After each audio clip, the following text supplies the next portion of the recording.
So I usually just keep two tabs open at the same time, or I'll expand both and just go back and forth between the two. So first I'm just going to pull all of the text over into the LMS. You can select the text ... placeholders that I have in each of the pages, just like I'm doing here, and go all the way up until right before the period. And then you can do your Command-Shift-V to paste it directly in without formatting, and then just backspace until you replace that period. And the reason I suggest doing that is because the period, after the period, in the back end of this page, in the code itself, there's actually a divide, and we want to keep that divide in place. And so I can show you that right here.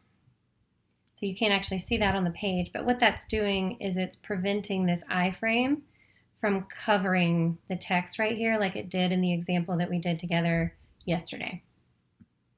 All right, so I've moved over the text. You'll notice that some of the key terms over here are identified.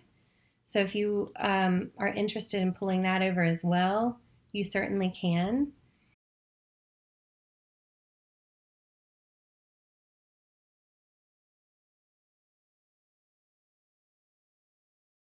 So eventually what we'll do is we'll make buttons for any links that are provided in the document.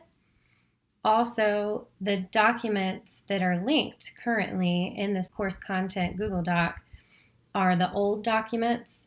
If we can edit the PDFs to get rid of page numbers that we don't need anymore, logos that we don't need anymore, and so on, which is what I did for this one, then we'll do that to save time and because that's not actually something that we're required to do necessarily. But we want to reuse some of their handouts if possible. So I already edited this PDF and just threw the link in. For now, what we're going to do is we're just going to copy this link and then just come over here and put in a link here as well. Have it open in a new window. Eventually what we'll do when we actually design the content is we'll make this into a button, but for now that's all we need to do.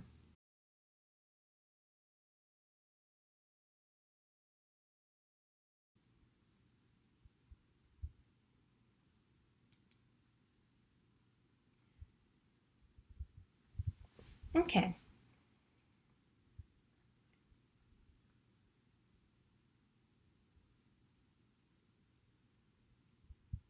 So once I have my text in, just for reference purposes, then I can actually just open up the lesson and I can work in the PowerPoint Google slide within that lesson, and then that'll kind of help me get some thoughts together regarding should I pull anything else from here into the actual slides, or is the content sufficient?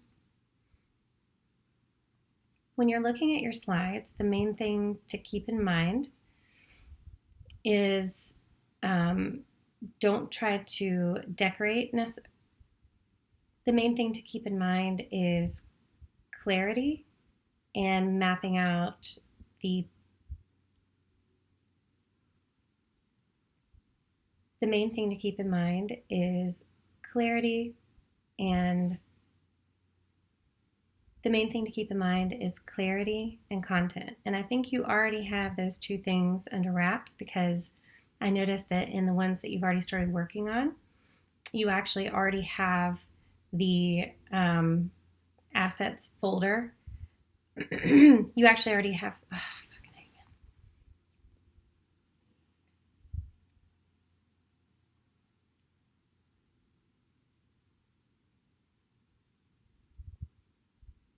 So for the purpose of just making sure that I have all the text I need in my interaction, I'm going to go ahead and just work in the LMS. And the first thing I'm going to do is actually add something that you had already added to the other presentations. And it may be that you've already worked on this one just in a different one, and that's fine. You can just copy your slides over here, or you can replace this with your presentation. From your other slides, what I really liked was that you added this asset slide. So I'm going to just grab that and put it in right here.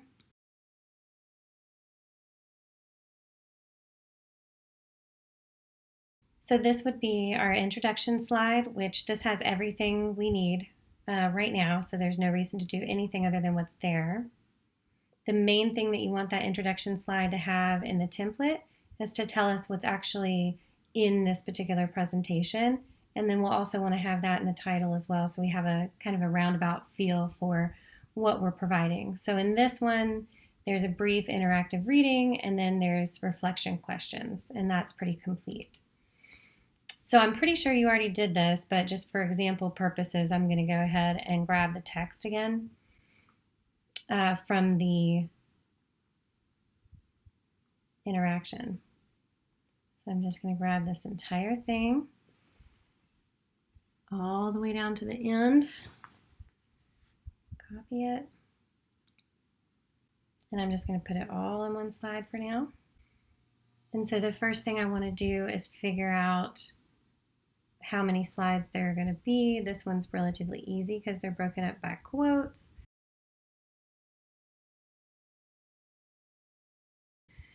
So in this case, we're going to have quote 1 for one slide, quote 2 for the next slide, and so on and so forth.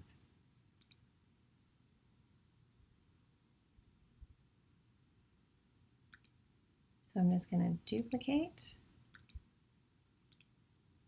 and then delete what I don't need.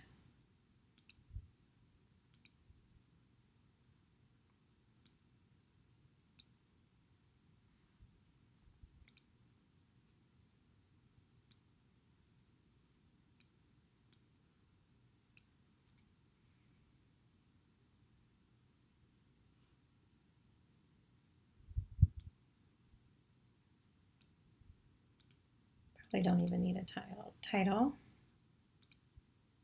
So maybe quote 1 or something along those lines.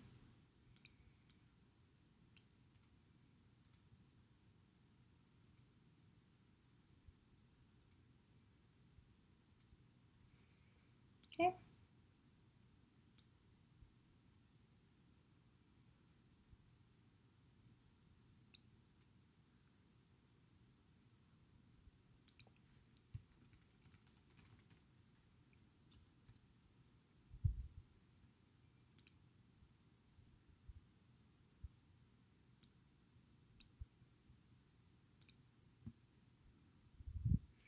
So for the storyboard, the only thing you need to do for the quizzes is just to determine what kind of quiz it's going to end up being. And like I said, a single quiz can go on a single slide right now.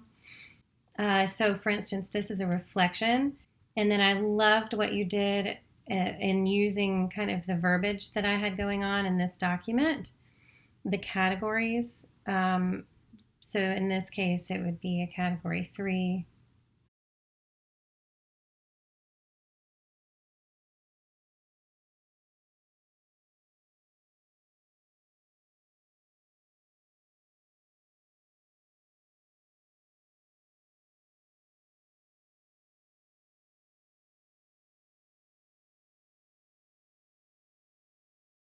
The only thing that I would want to do at this point would be to just try to keep the text all on the same page. So if I need to, for now, change the font size in order to do that, that's fine.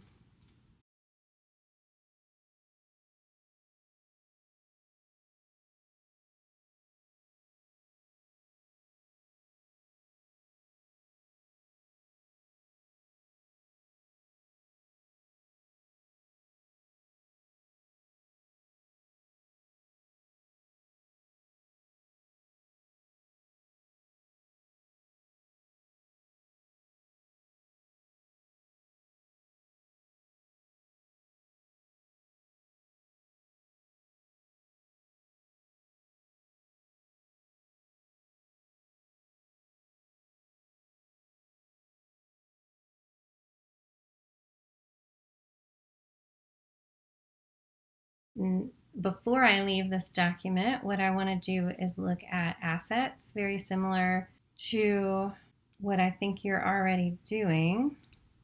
So where in this particular document, we are linking over to these images. I'm going to just copy that image link, but I'm also going to actually put the image in the slide as well. Doesn't mean that we're going to use this particular version of the image. It's a way for us to actually see what it is that we're working with. And there's no need to do any other designing at this point because we'll kind of work through, once we can step back and look at this as a whole, we will work through the best way to develop it, what kind of interactions might be included that are actually part of iSpring, or if we're excuse me, just going to be developing the slides and making them look nice, and then having iSpring quizzes after each slide with the image and quote.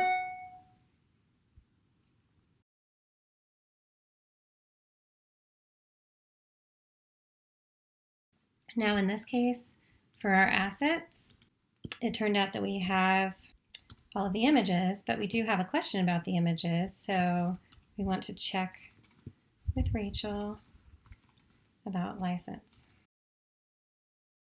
If you want to, once you've gone through the whole thing and you have all the content in there, if you have ideas for how this could be portrayed perhaps, or if there's other graphics that you think might be cool at this point, then that's when we'll come back up here and make changes. Maybe we want a quote icon and a reflection icon so that the student can easily tell when they're just supposed to be reading and it's a quote, and we can put it maybe up at the very top of the page, and then, when it's a reflection, what that would look like.